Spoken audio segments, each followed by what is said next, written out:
Okay. My face makes me laugh. How's it going, everybody? It is Sunday, December 7th, and I just wanted to come on and give a little bit of an update since my last update on my revision surgery. So, my surgery was Friday, November 21st, and I did pretty good for that first week. Thanksgiving-ish was fine, just kind of calm and relaxed. I wasn't a great patient.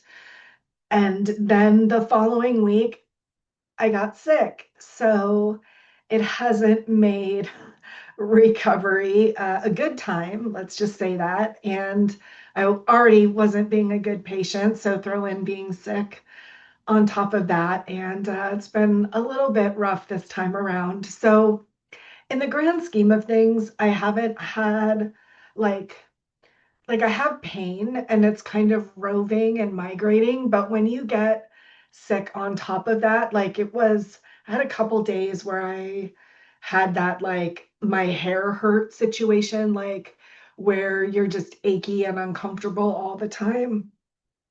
So that sucked. It's not COVID. It's just whatever respiratory bullshit is going around right now.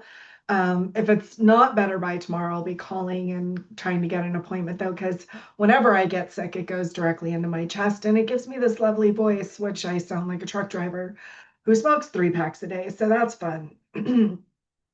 So, yeah. Uh, so that's been a little rough, but overall, like recovery's gone pretty smooth. Like the pain is nothing like the first surgery. I mean, nothing will, I think, knock on wood, will ever be as hard as the first surgery, but really the pain has been sort of migrating around. Some areas are more sore than others. It kind of morphs over the days. So it's been pretty interesting in that regard. My armpits, though, you guys, of everything that was lipoed, my underarms, the sides, my hips, and a little bit of my abdominal area where I had the fat pocket, which now we're questioning if it was actually lipoed or not, but that's another story for another time. So, but in all the areas that were lipoed, my armpits, you guys, are the fucking worst. Like, that is just some spicy stuff. And it's calming down now. But so when you lipo it and then you fat graft, right, to get the area back to where it was before, right? You've sucked it out, you've put it back in. So your lymphatic system is like does not know what to do, right? So the sides are pretty spicy, they're pretty hard. So I wind up like rubbing my boobs a lot, which I do a lot anyway right now, um, or I have since my surgery. Now I can't rub them a lot right now because of the fat grafting. You're not supposed to do too much, but I can do the sides, thankfully. Um, so that's helpful. And then my hips, the outside of where the dog ears were removed and that scar revision was done, that has been pretty sensitive. Like it's really interesting because it's been so the other thing that I've been dealing with is that I've been really super itchy. I didn't know this, but I guess with lipo you can get really itchy. Who knew? So I've had to take Benadryl here and there in order to kind of combat me wanting to, scratch my skin off, and then also just to make sure that I don't rash anything further, right? Because now I've already got like itches and hives and all this stuff. So that's been fun, but the sides of my hips, like the actual feeling of the scar, if for anybody who, like when you have a big scar, right, they can become really sensitive. And this time around, like the ends of those scars are super painful. Like when I had my deep in the beginning, the original scar didn't hurt like that, but this time around, the sides really do, and I don't know why. It just kind of is. They're not infected. There's nothing going on. It just is. So that's been kind of really interesting this time. But overall, like everything has gone really well. Now, I did get to have my post-op last week, which I started kind of getting sick about 3 days before my post-op, and I was really concerned that I wasn't going to be able to make it. But like that morning, miraculously, I kind of like felt okay. And I was like, great, I can go. Which was great. But so I was able to go, get seen by the nurses, and make sure that they looked over all the incisions. All of the steri strips and everything are now off. Everything looks really good. I do have two spots on my left breast that left breast that one is where a stitch is poking through, so it's created a little bit of a pocket. So we have to watch that to make sure that that doesn't open up or do anything weird. Um, and then additionally, on that side, the lower end of my incision line at the bottom of the breast where he buried the flap has a little spot where it's starting to pull a little bit. So we are watching that to make sure that that doesn't start to open in any way. And like, I'm praying for no wound issues like I had last time, but everything else looks really, really good. So I am very excited for that. So that's all going really great. The other most exciting news of my post-op was, do you see something that's missing? I'm not in double compression. So exciting. I was able to take the binder off. Now I do still have Spanx on underneath at a level two, I think they're a level two compression. Um, yeah, they're a level two compression because I have to stay in that for 6 weeks, but I no longer need the abdominal binder. I'm past that point, which is fabulous because you guys, like, I'm all for doing what the doctor tells me I need to do. And I would have sucked it up for the 6 weeks, but that binder fucking sucked. And so for women who have to do the double up, or wear that on a regular basis because they can't do the Spanx or the faja or whatever other option there is. Oh, I feel for you because I did not love that situation. It was not comfortable at all. And it made it really, really difficult for me to sleep and just be comfortable in any way. You do kind of get used to it, but it is not awesome. So yeah, I think the other thing that's been going on is I have been having a lot of nerve sparks, which is great. Don't read into my face. My face says it sucks and ow, but my face is also super grateful and happy that I'm having nerve sparks because that means regeneration. That means feeling. That means more coming back into my chest, which is awesome. But I think it's been really difficult because prior to this surgery, right, I had the first part of the surgery, and I got, after 6 months, really comfortable, and I felt like good. Look at me feeling my boobs.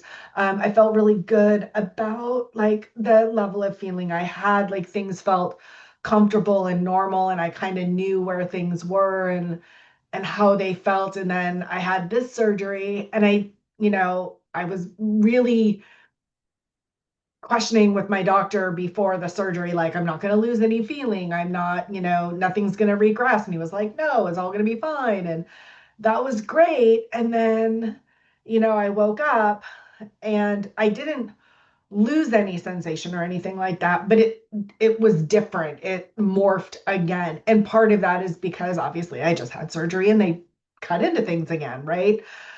But it was also like I'm partially numb and like I'm swollen again and all of these things. So as like my body is starting to heal yet again, it's kind of more things are reconnecting and sparking. So I have a lot more sparking this time, and which is great. Don't get me wrong. Sensation is the biggest thing for me. So I'm really happy to have all of those sparks and everything, but God damn it. That is some spicy shit. Um, some of the sparks you're just kind of like, oh, okay, like it's a little zap or whatever. And then there's others that are like, it's like electric. It's like, I don't even know how to explain it. I think sometimes, if you look online and you see like the little nerve pictures where they show like it's red and then it's like blue electric and like it's traveling through the vein. Like that's literally what it feels like in your chest traveling. So, um, so that's been a little bit interesting and challenging. But again, I'm grateful for it, but it's kind of weird. And the other thing is that I've had sparking up here at the top of my chest. Now, the interesting thing about that is so after my deep surgery, the only thing I couldn't feel was sort of like the middle of my breast. Like I had sensation all here and around and underneath, right? So I haven't lost any sensation up here, but they did fat graft up here. So I don't know if that like disrupted anything, what have you, but like this was a little numb when I first woke up from my surgery this time around. So I don't know if it's just kind of like coming out of the anesthesia and all the numbing medications or if they did a block or whatever. My surgeon says that it's all normal and it's fine and you know but it was a trip to get like zappity zaps up here. So yeah, I did take the 2 full weeks off of work. So tomorrow is actually my first day back at work. Sick, yay. But hopefully this week it will be kind of light. And I did talk to my boss and they were very accommodating and like, look, if you're sick, take the time off. We don't want you to rush back. Um, so that's great. So we'll kind of see how I do and how I feel and go from there. I think the other thing for me that's been really interesting, sort of this time around, is just um, I have not been able to eat this time, and I think it's because I've been sick. Like the first week.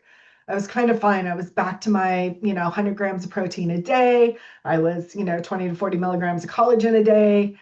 I was rocking it. It was great. I got sick and I have not been able to eat. Now, good news about that is I'm down a couple of pounds. So I'm like, hey, slim. But it's hard, right? Like my body needs fuel right now, and I don't. I'm like struggling to get it the fuel that it needs to heal me in the right way. Um, so that's been kind of a challenge. So I am trying to make sure that I'm getting vitamins. I am trying to at least do the collagen in my coffee. So that's collagen plus a little bit of protein. But I haven't really been able, like my diet has literally been raisin bran and bone broth. So not and popcorn and ginger ale. So not the healthiest of diets when you're trying to recover from surgery. But it's the only thing that my body really wants to eat while I'm sick. And apples are a staple for me when I'm sick. So I am trying to figure out how to get some protein. I did have eggs today. My man, love him, he's been a saint, made me a couple of eggs this morning and I was able to tolerate that. Uh, but like, I don't know, I just haven't been able to eat. So hopefully, as whatever this respiratory bullshit is, will move on and I will be able to start eating again and get some protein in my body and really kind of help myself generate some fuel. Oh, the other exciting thing, I don't know if you can see it behind me, it's kind of on the floor in a mess. So I actually get to start red light finally. So before my surgery, I did a lot of research on red light therapy, and it's really great for healing your body, right? There's so many things for red light. Now, is it scientifically proven? There are very few studies out to date, but uh, but it is a growing field. And so with autoimmune disorders as well, red light therapy is something that's starting to be used a lot more to help with inflammation, et cetera. So a friend of mine, Rosemary, God bless her, I love her, able to purchase that for me for my first surgery. I never got to use it because my wound issues were so bad for so long. Even though technically red light should help promote wound healing, we didn't really want to do anything that could possibly disrupt what I had going on. And cause even more issues. So I've had to wait this whole time to start. And because everything is actually in a good state right now, my doctor finally said, yes, use the red light and let's see if it helps. So it's great. I'm very, very excited about that because I do want to do anything that I can to help kind of promote healing this time around and kind of get me over the hump faster, if you will. And because quite honestly, I mean, we're 2 weeks in, or this is going on the third week. I can't do anything, right? Like my exercise is very limited because we don't want to disrupt the fat, right? This is all about letting your body kind of, take the fat and kind of, let it settle in and kind of fill in the spots that you need. Now, some of it will get reabsorbed, but but I can't do anything. So if I'm going to sit here and heal, let's make sure that we're maximizing that in the best way we can. So let's use the red light to help. So that was also something that was very exciting. Um, what else? I am not a good patient this time around.